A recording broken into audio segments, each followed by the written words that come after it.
Chapter 7. The Episode of the Barrel. The police had brought a cab with them, and in this I escorted Miss Morstan back to her home. After the angelic fashion of women, she had borne trouble with a calm face, as long as there was one weaker than herself to support, and I had found her bright and placid by the side of the frightened housekeeper. In the cab, however, she first turned faint, and then burst into a passion of weeping, so sorely had she been tried by the adventures of the night. She has told me since that she thought me cold and distant upon that journey. She little guessed the struggle within my breast, or the effort of self-restraint which held me back. My sympathies and my love went out to her even as my hand had in the garden. I felt that years of the conventionalities of life could not teach me to know her sweet, brave nature, as had this one day of strange experiences. Yet there were two thoughts which sealed the words of affection upon my lips. She was weak and helpless, shaken in mind and nerve. It was to take her at a disadvantage to obtrude love upon her at such a time. Worse still, she was rich. If Holmes' researches were successful, she would be an heiress. Was it fair, was it honorable, that a half-pay surgeon should take such advantage of an intimacy which chance had brought about? Might she not look upon me as a mere vulgar fortune-seeker? I could not bear to risk that such a thought should cross her mind. This augre treasure intervened like an impassable barrier between us. It was nearly 2 o'clock when we reached Mrs. Cecil Forrester's. The servants had retired hours ago, but Mrs. Forrester had been so interested by the strange message which Miss Morstan had received that she had sat up in the hope of her return.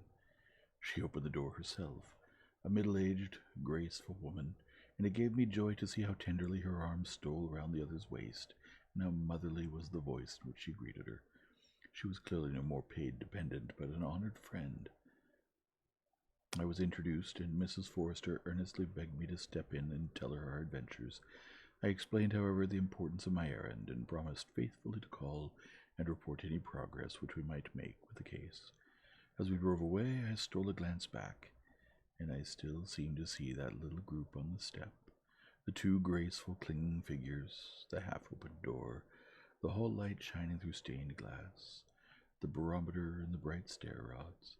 It was soothing to catch even that passing glimpse of a tranquil English home in the midst of the wild, dark business which had absorbed us. And the more I thought of what had happened, the wilder and darker it grew. I reviewed the whole extraordinary sequence of events as I rattled on through the silent, gas-lit streets. There was the original problem, that at least was pretty clear now. The death of Captain Morstan, the sending of the pearls, the advertisement, the letter. We had had light upon all those events.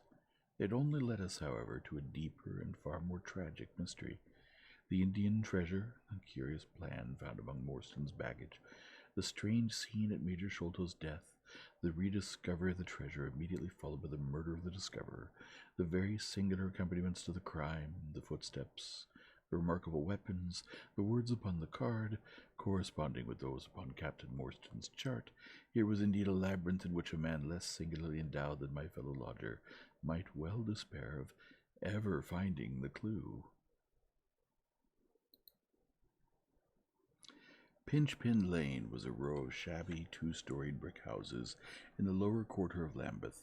I had to knock for some time at number 3 before I could make my impression. At last, however, there was a glint of a candle behind the blind, and a face looked out at the upper window. "Go on, you drunken vagabond," said the face. "If you kick up any more row, I'll open the kennels and let out 43 dogs upon you." "If you let one out, it's just what I've come for," said I. "Go on," yelled the voice. "So help me gracious, I have a wiper in the bag, and I'll drop it on your head if you don't look it." "But I want a dog," I cried. "I won't be argued with," shouted Mr. Sherman. "Now stand clear, for when I say 3, down goes the wiper." "Mr. Sherlock Holmes," I began, but the words had a most magical effect, for the window instantly slammed down, and within a minute the door was unbarred and open. Mr. Sherman was a lanky, lean old man with stooping shoulders, a stringy neck, and blue-tinted glasses. "A friend of Mr. Sherlock Holmes is always welcome," said he. "Step in, sir.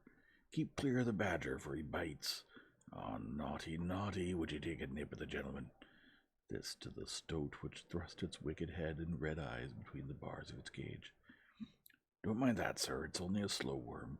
It ain't got no fangs, so I gives it the run of the room, where it keeps the beetles down. You must not mind my being just a little short with you at first, for I'm got at by the children, and there's many a one just comes down this lane to knock me up. What was it that Mr. Sherlock Holmes wanted, sir? He wanted a dog of yours. Ah, that would be Toby. Yes, Toby was the name. Toby lives at number 7 on the left there. He moved slowly with his hand candle among the queer animal family which he had gathered round him. In the uncertain, shadowy light, I could see dimly that there were glancing, glimmering eyes peeping down at us from every cranny and corner. Even the rafters above our heads were lined by solemn fowls, who lazily shifted their weight from one leg to the other as our voices disturbed their slumbers. Toby proved to be an ugly, long-haired, lop-eared creature, half spaniel and half lurcher, brown and white in color, with a very clumsy, waddling gait. He had accepted, after some hesitation, a lump of sugar which the old naturalist handed to me, and having thus sealed an alliance, he had followed me to the cab, and made no difficulties about accompanying me. It had just struck 3 on the palace clock when I found myself back once more at Pondicherry Lodge. The ex-prize-fighter McMurdo had, I found, been arrested as an accessory, and both he and Mr. Sholto had been marched off to the station. 2 constables guarded the narrow gate, but they allowed me to pass with the dog on my mentioning the detective's name. Holmes was standing on the doorstep with his hands in his pockets, smoking his pipe. "Ah, you have him there," said he. "Good dog, then. Anthony Jones is gone. We've had an immense display of energy since you left. He has arrested not only friend Thaddeus, but the gatekeeper, the housekeeper, and the Indian servant. We have the place to ourselves, but for a sergeant upstairs. Leave the dog here, and come up." We tied Toby to the hall table and reascended the stairs. The room was as he had left it, save that his sheet had been draped over the central figure. A weary-looking police sergeant reclined in the corner. "Lend me your bull's-eye, Sergeant," said my companion. "Now tie this bit of cord round my neck, so as to hang it in front of me. Thank you. Now I must kick off my boots and stockings. Just you carry them down with you, Watson. I'm going to do a little climbing, and dip my handkerchief into the creosote. That will do. Now come up into the garret with me for a moment." We clambered up through the hole. Holmes turned his light once more upon the footsteps in the dust. "I wish you particularly to notice these footmarks," he said. "Do you observe anything noteworthy about them?" "They belong," I said, "to a child or a small woman. Apart from their size, though, is there nothing else? They appear to be much as other footmarks." "Not at all. Look here. This is the print of a right foot in the dust. Now I make out with my naked foot beside it. What is the chief difference? Your toes are all cramped together. The other print has each toe distinctly divided." "Quite so. That is the point. Bear that in mind. Now, would you kindly step over to that flap window and smell the edge of the woodwork? I shall stay here, as I have this handkerchief in my hand." I did as he directed, and was instantly conscious of a strong, tarry smell. That is where he put his foot in getting out. If you can trace him, I should think that Toby will have no difficulty. Now run downstairs, lose the dog, and look out for Blondin." By the time I got out into the grounds, Sherlock Holmes was on the roof, and I could see him like an enormous glowworm, crawling very slowly along the ridge. I lost sight of him before a stack of chimneys, but he presently reappeared, and then vanished once more upon the opposite side. When I made my way round there, I found him seated at one of the corner caves. "Eaves. That you, Watson?" he cried. "Yes." "This is the place. What is that black thing down there?" "A water barrel." "Top on it?" "Yes." "No sign of a ladder?" "No." "Confound the fellow. It's a most breakneck place. I ought to be able to come down where he could climb up. The water pipe feels pretty firm. Here goes, anyhow." There was a scuffling of feet, and the lantern began to come steadily down the side of the wall. Then, with a light spring, he came onto the barrel, and from there to the earth. "It was easy to follow him," he said, drawing on his stockings and boots. "Tiles were loosened the whole way along, and in his hurry he had dropped this. It confirms my diagnosis, as you doctors express it." The object which he held up to me was a small pocket or pouch woven out of colored grasses, and with a few tawdry beads strung round it. In shape and size it was not unlike a cigarette case. Inside were half a dozen spines of dark wood, sharp at one end and rounded at the other, like that which had struck Bartholomew Sholto. "They are hellish things," said he. "Look out that you don't prick yourself. I'm delighted to have them, for the chances are that they are all he has. There is the less fear for you or me of finding one on our skin before long. I would sooner face a martini bullet myself. Are you game for a 6-mile trudge, Watson?" "Certainly," I answered. "Your leg will stand it?" "Oh, yes." "Here you are, doggy. Good old Toby. Smell it. Smell it, Toby, smell it." He pushed the creosote handkerchief under the dog's nose, while the creature stood with its fluffy legs separated, and with a most comical cock to its head, like a connoisseur sniffing the bouquet of a famous vintage. Holmes then threw the handkerchief to a distance, fastened a stout cord to the mongrel's collar, and led him to the foot of the water barrel. The creature instantly broke into a succession of high, tremulous yelps, and with his nose on the ground and his tail in the air, pattered off upon the trail at a pace which strained his leash and kept us at the top of our speed. The east had been gradually whitening, and we could see now some distance of the cold grey light. The square, massive house with its black, empty windows and high, bare walls towered up, sad and forlorn, behind us. Our course led right across the grounds, in and out among the trenches and pits with which they were scarred and intersected. The whole place, with its scattered dirt heaps and ill-grown shrubs, had a blighted, ill-omened look, which harmonized with the black tragedy which hung over it. On reaching the boundary wall, Toby ran along, whining eagerly underneath its shadow, and stopped finally in a corner screened by a young beech. Where the two walls joined, several bricks had been loosened, and the crevices left were worn down and rounded upon the lower side, as though they had frequently been used as a ladder. Holmes clambered up, and, taking the dog from me, he dropped it over upon the other side. "There's the point of Woodenleg's hand," he remarked, as I mounted up beside him. "You see the slight smudge of blood upon the white plaster. What a lucky thing it is that we've had no very heavy rain since yesterday. The scent will lie upon the road in spite of the 8-and-20-hours start. I confess that I had my doubts myself when I reflected upon the great traffic which had passed along the London road in the interval. My fears were soon appeased, however. Toby never hesitated or swerved, but waddled on in his peculiar rolling fashion. Clearly the pungent smell of the creosote rose high above all other contending scents.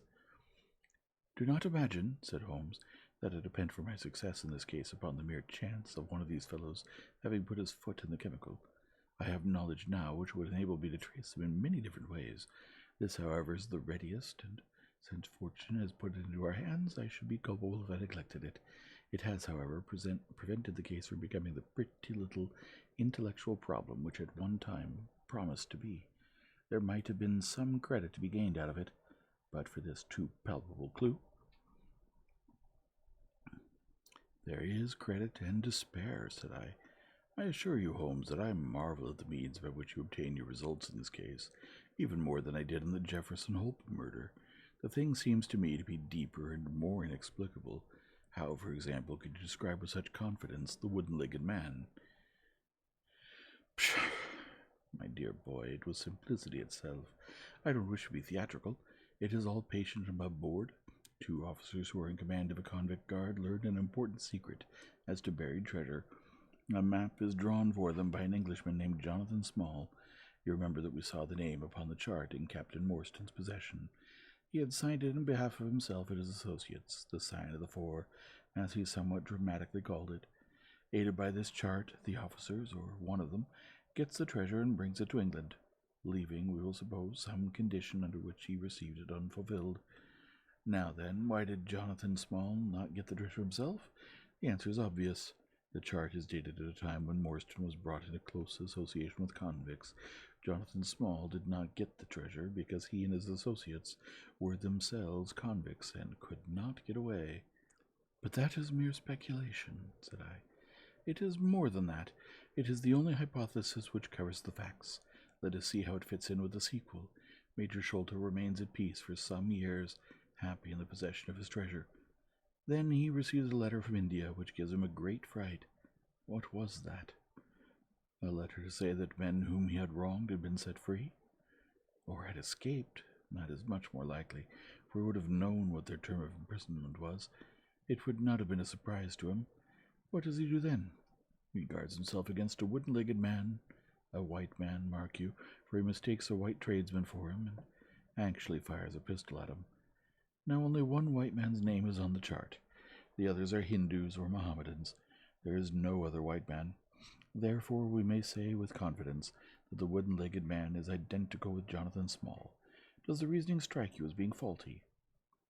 No, it's clear and concise. Well, now, let us put ourselves in the place of Jonathan Small. Let us look at it from his point of view. He comes to England with the double idea of regaining what he would consider to be his rights, and of having his revenge upon the man who had wronged him. He found out where Sholto lived, and very possibly established communications with someone inside the house. There is this butler, Lal Rao, whom we have not seen. Mrs. Burnstone gives him far from a good character. Small could not find out, however, where the treasure was hid, for no one ever knew, save the Major and one faithful servant who had died. Suddenly Small learns that the Major is on his deathbed. In a frenzy lest the secret of the treasure die with him, he runs the gauntlet of the guards, makes his way to the dying man's window, and is only deterred from entering by the presence of his 2 sons. Mad with hate, however, against the dead man, he enters the room that night, searches his private papers in the hope of discovering some memorandum relating to the treasure, and finally leaves a memento of his visit with the short description upon the card.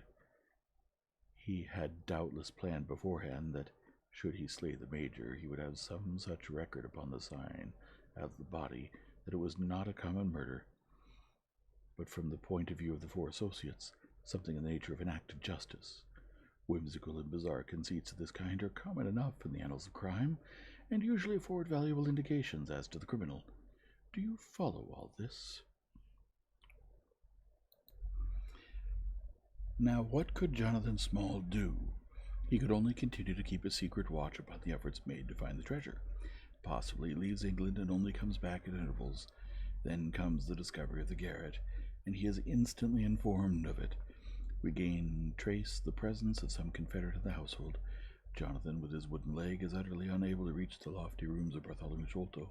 He takes with him, however, a rather curious associate, who gets over this difficulty, but dips his naked foot into creosote, whence comes Toby, and a 6-mile limp for half-pay officer with a damaged tendo Achilles. But it was the associate, and not Jonathan, who committed the crime. Quite so, and rather to Jonathan's disgust, to judge by the way he stamped about when he got into the room. He bore no grudge against Bartholomew Sholto, and would have preferred if he could have been simply bound and gagged. He did not wish to put his head in a halter. There was no help for it, however. The savage instincts of his companion had broken out, and the poison had done its work. So Jonathan Small left his record, lowering the treasure box to the ground, and followed it himself. That was in the train of events as far as I can decipher them.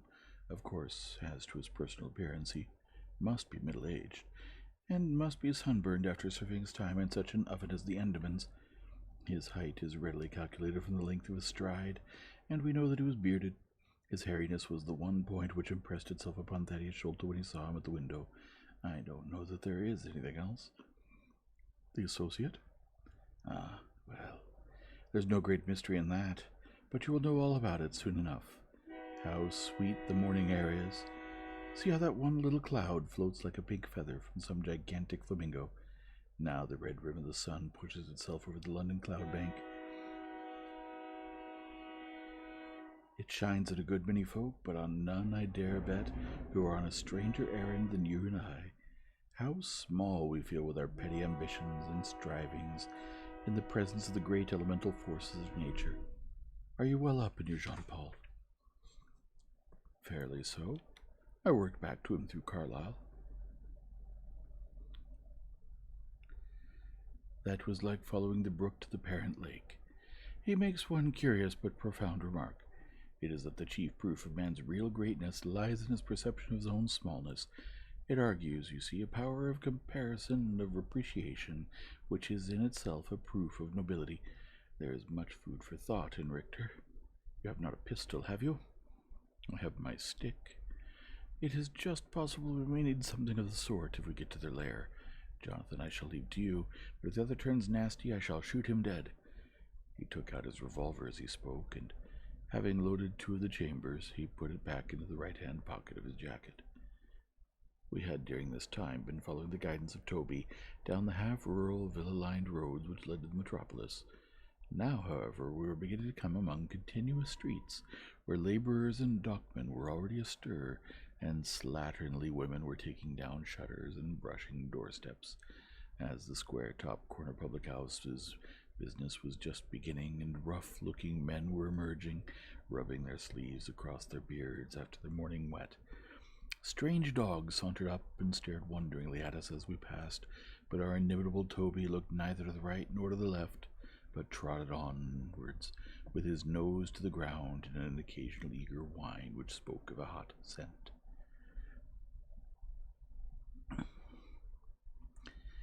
We had traversed Streatham, Brixton, Camberwell, and now found ourselves in Kennington Lane, having borne away through the side streets to the east of the Oval. The men whom we pursued seemed to have taken a curiously zigzag road, with the idea probably of escaping observation. They had never kept to the main road if a parallel side street would serve their turn. At the foot of Kennington Lane they had edged away to the left through Bond Street and Miles Street.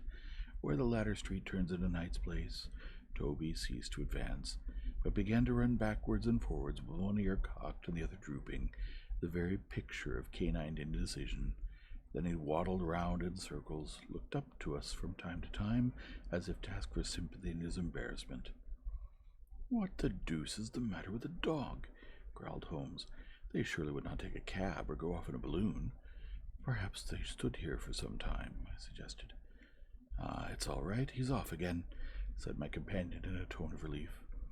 He was indeed off, for after sniffing round again, he suddenly made up his mind, and darted away with an energy and determination such as he had not yet shown.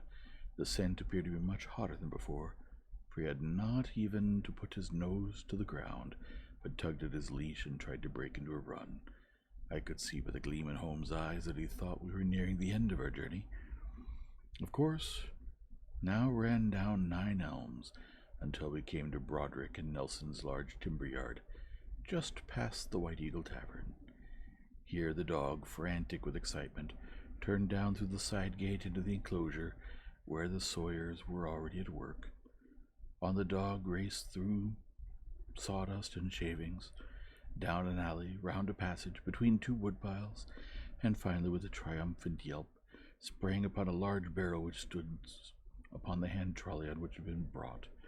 With lolling tongue and blinking eyes, Toby stood upon the cask, looking from one to the other of us for some sign of appreciation. The stays of the barrel and the wheels of the trolley were smeared with the dark liquid, and the whole air was heavy with the smell of creosote. Sherlock Holmes and I looked blankly at each other, and then burst simultaneously into an uncontrollable fit of laughter.